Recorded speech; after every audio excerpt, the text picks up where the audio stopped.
이 맹세는 지금까지도 이어지고 있습니다. 이 몸이 죽어서 자유 대한민국이 살 수 있다면, 이 몸이 죽어서 우리 군과 현역 군인들의 명예를 회복시킬 수만 있다면 100번이고 1000번이고 고쳐 죽어도 여한이 없습니다. 존경하는 재판장님, 하지만 그럼에도 불구하고 저는 지금 몹시 두렵습니다. 이 재판에서 제가 무거운 형벌을, 무거운 중벌을 받을까봐, 중형을 받을까봐 두려운 것이 아닙니다. 이 재판 결과가 사랑하는 나의 조국 대한민국이 중국, 북한 공산사회주의 체제로 전락해서 속국으로 전락하는 그 마중물이 될까봐, 그 입구가 될까봐 두렵습니다. 자랑스러운 대한민국이 베네수엘라처럼 될까봐 두렵습니다. 지금 대한민국은 체제전쟁 중에 있습니다. 소리 없는 전쟁, 보이지 않는 전쟁, 하이브리드 전쟁 중에 있습니다. 이 전쟁 결과에 따라서 대한민국은 미국, 일본 등 자유민주주의 국가들과 함께 번영을 지속해 나갈 것인가? 아니면 중국, 북한 공산사회주의 체제의 속국으로 전락할 것인가? 그 갈림길에 서 있습니다.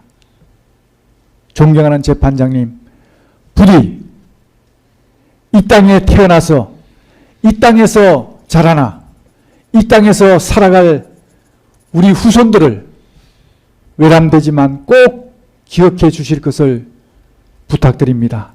감사합니다. 예, 알겠습니다.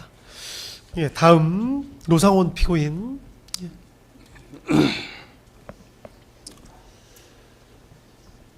간단하게 말씀드리겠습니다.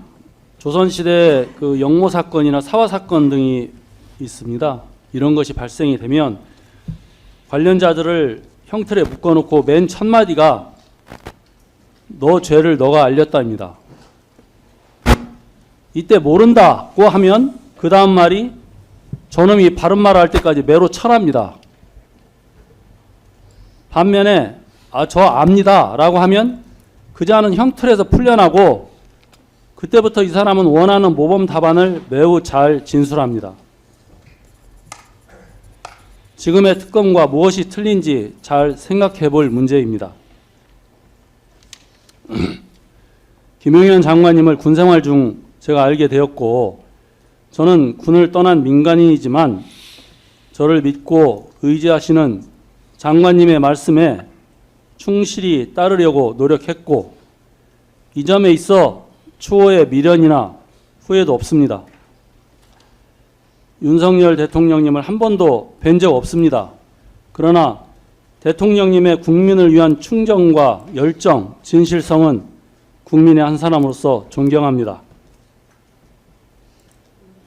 그리고 국민들께 심려를 끼쳐드린 점에 대해서도 송구스럽게 생각합니다. 정보사령관과 여러 대령들이 고초를 겪고 있는데 안타까움과 미안한 마음입니다. 이상입니다. 예, 알겠습니다. 예, 다음 김용군 피고인. 예.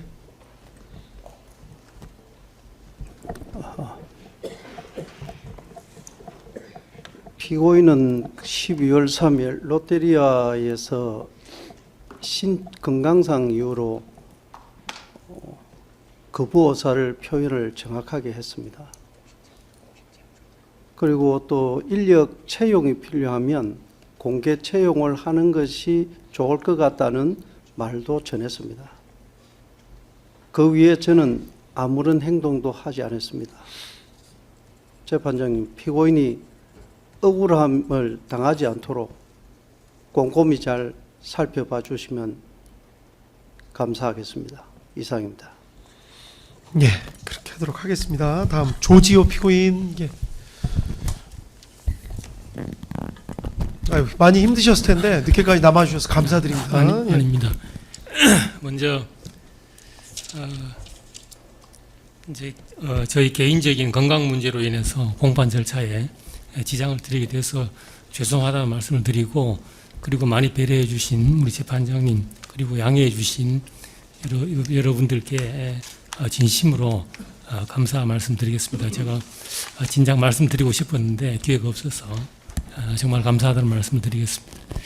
그리고 또 한 가지 떠오르는 것은 어쨌거나 결과적으로 저로 인해서 많이 힘들어하는 우리 경찰 가족들을 보면서 무거운 책임감을 느끼고 제가 어떻게 앞으로 갚아야 할지 많은 생각이 듭니다. 기본적인 것은 우리 변호인께서 여러 차례에 걸쳐서 말씀을 드려서 저는 뭐 짧게 말씀을 드리겠습니다. 약 1년 전에 저희들은 굉장히 혼란한 상황에 처해 있었습니다. 뭐 사전에 예측할 수 있는 상황도 아니었고 미리 대비할 수 있는 그런 상황도 아니었기 때문에 다들 혼란스러웠었는데, 사실 그 전에 가을쯤에 국회에서 여러 번에 걸쳐서 예결위나 등을 통해서 이런 기업과 관련된 질의가 나왔습니다. 야당을 중심으로, 그 당시 야당을 중심으로. 그런데 오랜 경험을 가지신 그 당시 총리나 이런 분들이 말도 안 되는 상황이라고 일축하셨고, 그분들이 가지는 비상계엄에 대한 일반적인 그런 생각이었다고 봅니다. 그런데 이것은 그 당시에 저도 사실 마찬가지였습니다.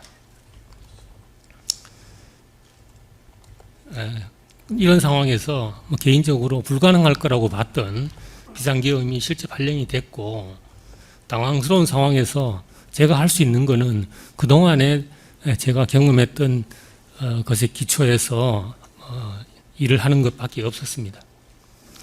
왜 비상계엄과 포고량이 아까 그 검찰 측 논거에서 일반인도 다 알 수 있는 수준의 명백한 위헌 위법인데 경찰청장이나 돼서 왜 몰랐느냐라고 말씀을 하시는데, 결과적으로 그렇게 됐다면 제가 참 드릴 말씀이 없지만 그 당시에 정말로 얼마나 많은 공무원들이 이 비상계엄과 포고령은 명백히 위헌 위법하다고 판단했을지 저는 의문을 제기하지 않을 수 없습니다. 만약에 제가 위법한 지시를 했다면 현장에 있는 경찰관들이 이행하지 않았을 겁니다. 요즘 현장에 있는 경찰관 그리고 전장 지휘관들은 조금 애매하거나 하면 의문을 제기하는 경우가 많고, 명백하게 위법한 행동은 절대 하지 않습니다. 저는 여기 기초해서 볼 필요가 있다고 생각합니다.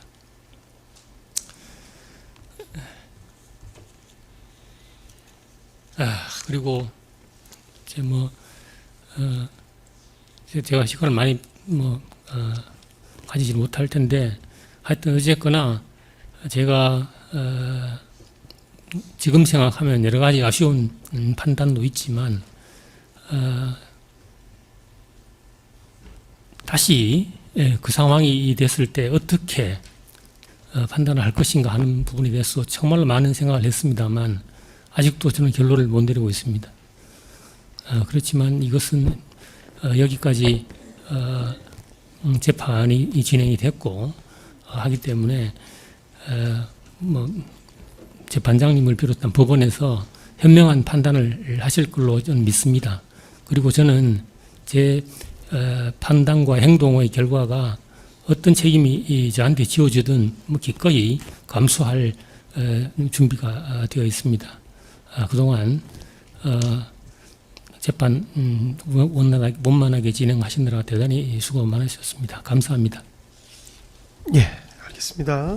다음 김봉식 피고인. 예. 네, 존경하는 재판장님 그리고 배석하신 판사님, 국가적 혼란 사태와 관련하여 국민들과 제가 오랫동안 몸담았던 경찰 조직 구성원들께 진심으로 죄송하다는 말씀을 드리겠습니다. 지금 시점에서 저의 36년간 공직 생활을 되돌아보니 참으로 아득하게만 느껴집니다. 강산이 3번 바뀌고도 남는 그 세월을 지나서 2024년 8월 서울경찰청장직에 부임하였을 때 능력과 덕이 부족한 저에게는 과분한 직책이라 생각하였지만 무거운 사명감을 갖고 성심껏 일하였습니다. 특히 민생 치안의 최일선에서 수고하는 직원들의 사기 진작을 위해 현장 격려와 제도 개선에 집중하였던 기억이 납니다. 하지만 계엄 당일 밤 단 3시간의 상황으로 인해 저의 모든 것이 끝이 났습니다.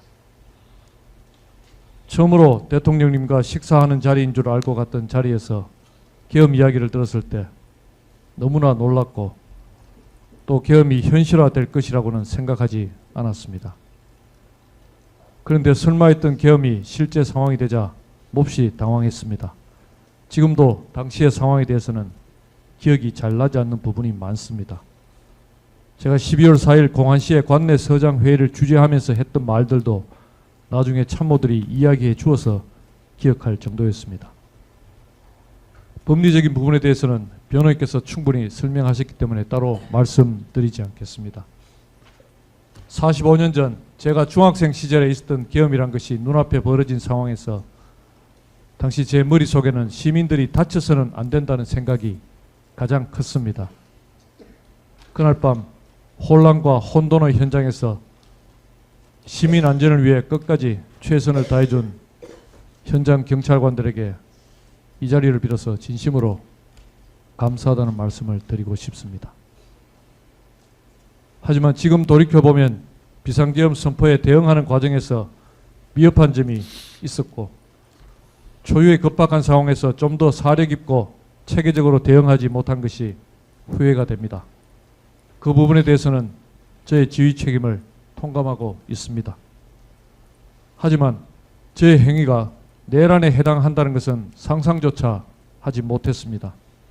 오랜 공직 생활을 마무리하고 조만간 명예퇴직을 할 것이라고 염두에 두고 있었던 제가 내란임을 알았다면 어찌 그렇게 하였겠습니까? 만약 당시에 제가 계엄으로 인한 어떠한 이득이라도 바라던 것이 있었다면 지금 이 자리에서 저는 제 스스로 최후 진술을 포기하였을 것입니다.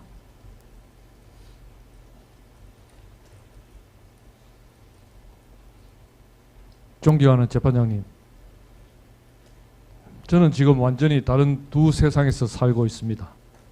2024년 12월 3일 이전과 그 이후의 삶입니다. 순간순간 가슴이 터질 듯한 때가 많지만 이 모든 것이 저의 부족함 때문이라 생각하며 하루하루 참여하는 마음으로 지내고 있습니다.